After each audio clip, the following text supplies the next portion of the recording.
Messieurs, bonsoir et bienvenue dans le 20h de TFM. Dans l'actualité de ce mardi, le président Bassirou Diomaye Faye est attendu à Nouakchott ce mercredi. Première visite du chef de l'État à l'étranger. Le Sénégal et la République islamique se partagent le champ gazier Grand Tortue Ahmeyim. Les enjeux de cette visite dans cette édition. Saisie de drogue dans le sud-est du Sénégal, les autorités interpellent les populations. Elles demandent plus de vigilance pour stopper le mal. La dépigmentation s'attue, plusieurs cas de cancer enregistrés au Sénégal. Les spécialistes alertent les populations. Reportage à suivre. Voilà pour les titres et tout de suite le développement.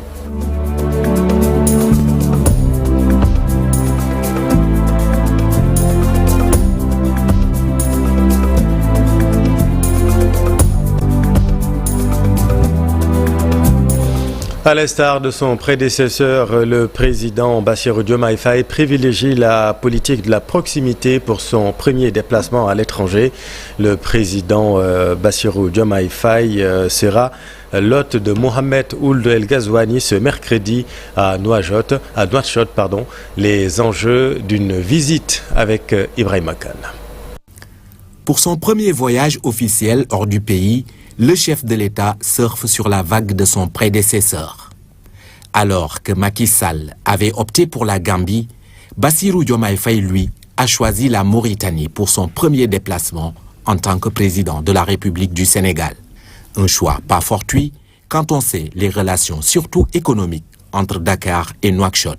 Cette visite devra permettre au chef de l'État de passer en revue avec son homologue mauritanien la coopération qui lie les deux pays, notamment dans le domaine de l'exploitation du gisement gazier Grand Tortue Ahmeyim. Estimé à 450 milliards de mètres cubes de gaz, ce champ à cheval sur la frontière maritime de la Mauritanie et du Sénégal devrait entrer en exploitation au troisième trimestre de l'année en cours. Dakar et Nouakchott sont également liés dans le domaine de la pêche à travers des accords. En 2003, les échanges commerciaux entre les deux voisins ont été estimés à 66 milliards de francs CFA selon les données du Centre international du commerce. À Nouakchott, le chef de l'État sera l'hôte de Mohamed Ould El Ghazouani, président de la République islamique de Mauritanie. La Mauritanie, justement, qui assure la présidence tournante de l'Union africaine depuis le 17 février dernier. Et ces actes sont appréciés les uns après les autres. Le président Bassirou Diomaye Faye rassure davantage. Sa visite effectuée hier dans les cités religieuses fortement appréciée par l'opinion. Cher Diop. Les images parlent d'elles-mêmes. Le président Bassirou Diomaye Faye auprès des khalifes généraux, Serigne Mountakha Al-Bachir et Serigne Babacar Sy Mansour. Touba et Tivaouane, deux cités religieuses, ses premières visites. Le peuple apprécie. Derrière chaque calife, il y a des millions et des millions, n'est-ce pas, de personnes. Or, le président de la République a besoin vraiment dans sa gouvernance d'avoir le soutien, n'est-ce pas, de ces populations-là. Donc, il ne peut pas nier cette réalité, contrairement à des accusations qu'on avait entendues ça et là, en disant que ouais, c'est un salafiste, ouais, il ne croit pas au marabout. Donc, je pense que l'image, n'est-ce pas, de sa visite a montré tout à fait le contraire. Le pouvoir spirituel aussi important au Sénégal. Parce que notre pays a été bâti sur la base de la spiritualité. Le pacifisme sénégalais, le caractère même du Sénégalais a été bâti autour de l'islam. Et l'islam sénégalais est fondamentalement un islam confrérique, donc bâti autour des principes soufis. Et c'est pour ça que les confréries sont très importantes, puisqu'ils regroupent plus de 95% des musulmans. Le fils de Ndiaga Niao a préféré se séparer de ses chaussures, foulant le sol de la maison du khalife pieds nus. Le président Bassirou Diomaye Faye cultivant ainsi l'humilité.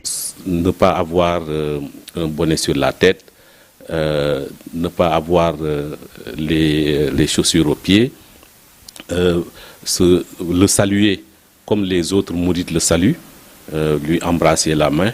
Tout ça sont des éléments qui contribuent à assurer au président de la République le soutien des mourides et donc à rassurer les disciples que le président de la République a le même respect que par rapport à leur chef. Les codes, disons, sociologiques, n'est-ce pas, nous commandent d'avoir une posture dans ces lieux-là. Donc, il ne peut pas se permettre, disons, de porter des chaussures dans un lieu où, justement, tout le monde a l'habitude, n'est-ce pas, de marcher pieds nus. Donc, c'est le président qui marche pieds nus, ce n'est pas un homme ordinaire. Le président dessine une communication non verbale. Il montre aussi que face aux aînés, quel que soit le pouvoir que nous détenons, nous devons être respectueux. Merci cher. Tout autre chose, allons maintenant dans le sud-est du Sénégal. La région de Tambacounda est en passe de devenir une plaque tournante de la drogue au regard des nombreuses saisies opérées par les unités du sud-est. Les autorités alertent les populations. Elles demandent plus de vigilance. Ibrahima Diabakhate.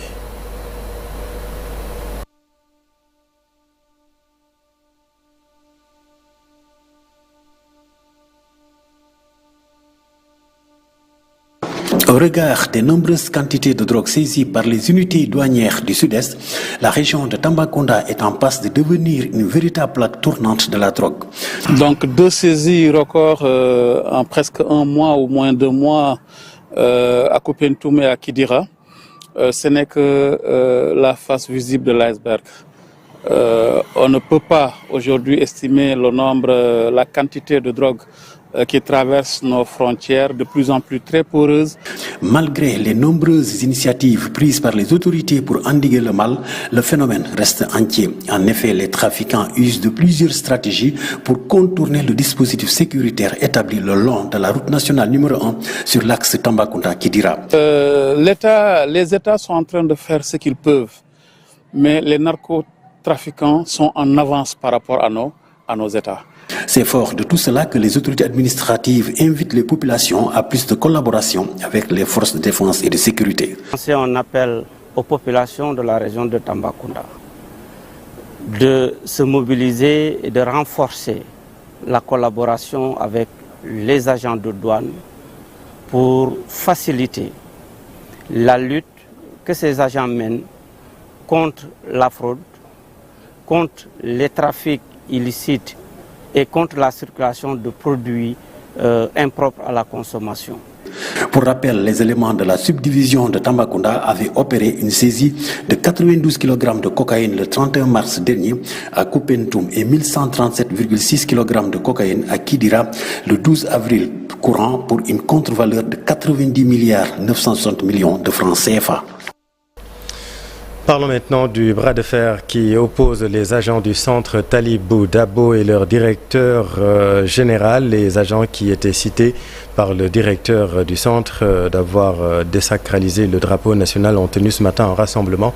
Le collectif qui regroupe les travailleurs compte saisir la justice pour diffusion de fausses nouvelles. Idrissa Diallo, leur porte-parole, avec Mambiram Diouf et Amadouba. Tout d'abord dénoncer le directeur du centre Talibou Dabo qui avait organisé un point de presse le lendemain de la Korité pour dire que le drapeau national a été désacralisé. Aujourd'hui, à notre grande surprise, le directeur il fait une autre déclaration au niveau du commissariat de Grand Yoff pour dire qu'il n'était pas présent. Donc quelqu'un qui n'était pas présent, comment se fait qu'il puisse affirmer que ce drapeau national a été désacralisé? Donc aujourd'hui, c'est pour alerter l'opinion et alerter les autorités que le centre Talibou Dabo est en train de glisser progressivement dans une léthargie sans précédent. D'où la vitale nécessité de sonner l'alarme pour que nos autorités puissent prendre des mesures d'urgence. Nous sollicitons avec le plus grand respect l'intervention urgente pour enquêter sur ces problèmes et y apporter des solutions adéquates. Nous appelons à une révision intégrale de la gestion budgétaire et financière du centre Talibou Dabo ainsi qu'à des actions concrètes pour assurer le respect des droits fondamentaux de nos travailleurs et la transparence dans les opérations du centre.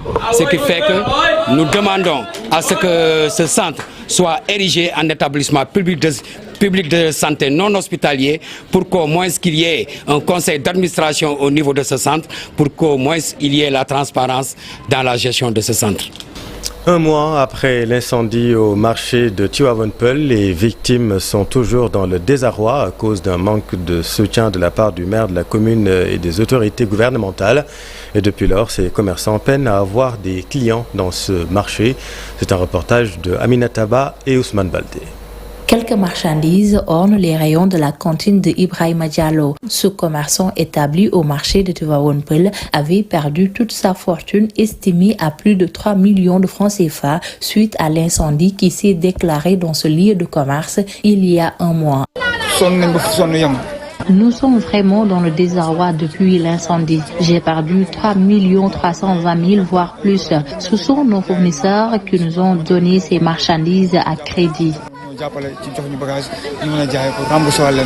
Et depuis cet événement malheureux, les activités commerciales marchent au ralenti dans ce marché. Depuis notre déménagement, le maire de Tivaouane Peulh nous avait donné une délai de 6 mois et on est là depuis 6 ans. Non, à ce moment, les clients ne viennent pas. Les commerçants du marché de Tivaouane Peulh sont très remontés contre leur maire, Mama Sorna Diop et l'État du Sénégal. Ils dénoncent une non-assistance de leur part. Parce qu'on a beaucoup perdu des marchandises. On n'a pas vu l'aide de l'État. Notre première autorité, qui est le maire de Tivaouane Peulh, Papis Diop, on n'a pas vu son aide financièrement ou matériellement. La commune va appuyer davantage les victimes de l'incendie et les commerçants vont être recasés au niveau du marché central de Tivaouane Peulh qui était en construction au cours de ce mois d'avril. Les assurances sont du maire de Tivaouane Peulh, Niag. Au prochain conseil municipal, nous pourrons donc échanger sur la question. Mais en première urgence, nous avons donc dépêché l'équipe municipale avec une enveloppe d'urgence pour pouvoir accompagner les sinistrés. Et nous sommes présentement dans les dispositions d'ouvrir le nouveau marché qui était en cours de construction, qui va donc abriter une bonne partie des vendeuses qui étaient là-bas. C'est d'ailleurs l'attente de ces commerçants du marché de Tivaouane Peulh qui souhaitent que le marché soit ouvert dans les meilleurs délais. Merci Aminata. Santé à présent, la dépigmentation artificielle, principale cause du cancer de la peau chez les femmes, selon le docteur Fatoumata Ali, présidente de la Société sénégalaise de dermatologie. Elle déclare qu'aujourd'hui, 55 cas sont répertoriés et traités dans les hôpitaux à cause de l'utilisation de ces produits nocifs à la santé. Voici docteur Fatoumata Ali avec Fatima Touré. Malheureusement, je disais que depuis 2008, on avait quand même signalé les 2 premiers cas de cancer associés à la dépigmentation artificielle qu'on n'avait pas l'habitude de voir. Par la suite, 8 cas, ça a été publié et vraiment dans le monde scientifique, ça a été accueilli comme quelque chose de nouveau par rapport à la problématique de la dermatologie et des cancers cutanés. Et actuellement, aujourd'hui, on est à plus de 55 cas répertoriés de cancers associés à la dépigmentation depuis qu'on a commencé le décompte 2005.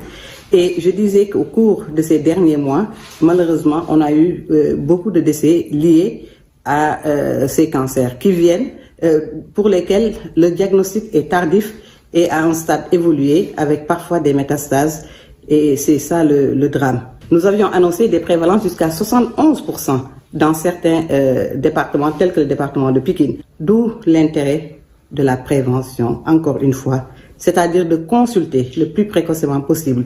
Dès qu'on a une plaie qui ne guérit pas, surtout si cette plaie est localisée sur les zones exposées au soleil, notamment le cou, la plupart des cas surviennent au niveau du cou, la partie supérieure du dos ou bien le visage. Il faut consulter précocement et on pourra faire des diagnostics précoces et une prise en charge adaptée pour éviter la mortalité. Parlons éducation à présent. Étudiant à l'UCAD Salih Hussein est revenu au Bercail pour cultiver la terre.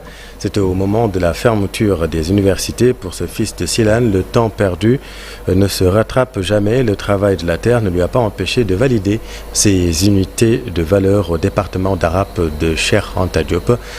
Nos équipes sont allées à sa rencontre, Babacar Diouf. Étudiant en langue arabe à l'université Cheikh Anta Diop de Dakar, Salih Hussein n'a pas voulu perdre de son temps. Depuis l'université, Ça, je l'ai commencé avec le différend Adissar Ousmane Sonko. Quand les autorités avaient décidé de fermer les universités, je me suis dit autant me rendre au village et commencer à travailler la terre. C'est comme ça que je suis rentré. Mais alhamdoulilah, je suis là et je continue mes études. Pourquoi pas Comme on a compris, Saliou est parfois tourné en bourrique par certains de ses camarades étudiants. Parfois, ils me font rire parce qu'ils passent par là et me disent « Toi, en tant qu'étudiant, comment est-ce que tu peux t'abaisser au point de travailler la terre ?» Mais je me dis qu'ils n'ont rien compris parce que leur philosophie n'est pas la mienne. Une fenêtre qui lui a ouvert les yeux sur la gestion et l'auto-entrepreneuriat. Comme vous le voyez ici, je pratique l'agriculture, mais aussi j'ai d'autres activités à la maison. Je fais de l'élevage. Avec le bissap que nous vendons, nous achetons des aliments pour nos poulets que nous élevons. Ça aussi, ça participe à mon développement personnel. Avec une bonne production d'oignons, Saliou a un seul problème, la commercialisation du produit ou sa conservation. Actuellement, nous sommes dans la vente de l'oignon et de la laitue. Avec la laitue, nous avons écoulé toute la marchandise. Nous n'avons pas voulu vendre les oignons parce que le prix appliqué sur le marché ne nous arrange pas. C'est vendu à vil prix. L'autre problème auquel nous sommes confrontés, c'est la conservation. Nous n'avons nulle part où conserver ces produits. Ce périmètre maraîcher mis en place par Proval CV est en train de réduire le taux de chômage et la loisiveté des populations de Silane, un village de la commune de Ngogom. Parlons sport à présent, football. Sous l'égide de la direction technique nationale, les entraîneurs sont en conclave pour trouver une identité de jeu commune aux équipes nationales du Sénégal. Une excellente occasion d'échange selon le président de la Fédération sénégalaise de football, Maître Augustin Senghor. Des sélections sont instructeurs au niveau des instances de la FIFA et de la CAF. Tout ça montre la valeur et la qualité que nous avons. La fédération s'est beaucoup professionnalisée. Nos sélections n'ont rien à envier à celles qui sont les meilleures dans le monde, non pas parce qu'elles sont plus organisées, parce que simplement elles ont plus de moyens. L'environnement matériel fait défaut et aussi l'aspect médical, on a des problèmes. Donc tout ça, on va le maîtriser. Les centres, on sait le rôle qu'ils ont joué. Nous sommes en train de travailler sur un plan à moyen terme avec la FIFA pour doter nos centres d'autres plateaux de terrain.